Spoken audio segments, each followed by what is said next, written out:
Are you an overthinker or are you a critical thinker?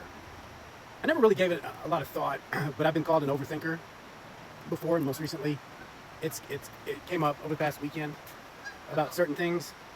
And just the other day, I was like, because I used to say I don't think people think enough. Overthinking, because then I googled it to look up the definition, which I'm not going to give you the exact thing, but it's thinking over and over about something that happened or something that you can't change.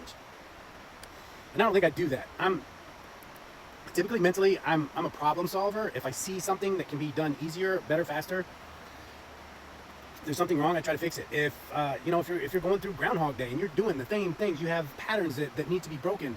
You got to give time. You got to think about these things. You've got to give it some critical thinking. So I think there's a difference between overthinking and critical thinking. Look at where you're at. Are you complaining about the same stuff? Do you have the things you want that you're not getting, and it's the same thing over and over? Then maybe you're overthinking certain things, but you're not using critical thinking to find the solutions. I think there's a difference. I've accepted it. People want to say overthinker, whatever. That's fine. Everybody has their own perception.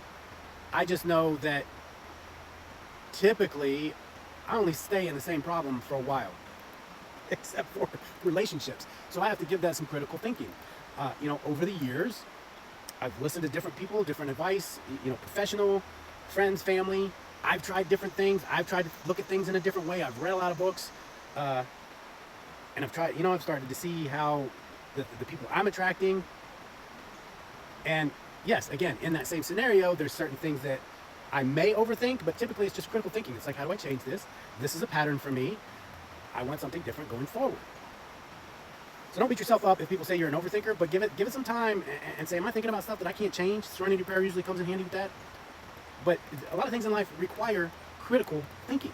Quiet your mind to find a solution to this problem that you're having, this repeat patterns that you might have, the Groundhog Day, so you can move on with your life.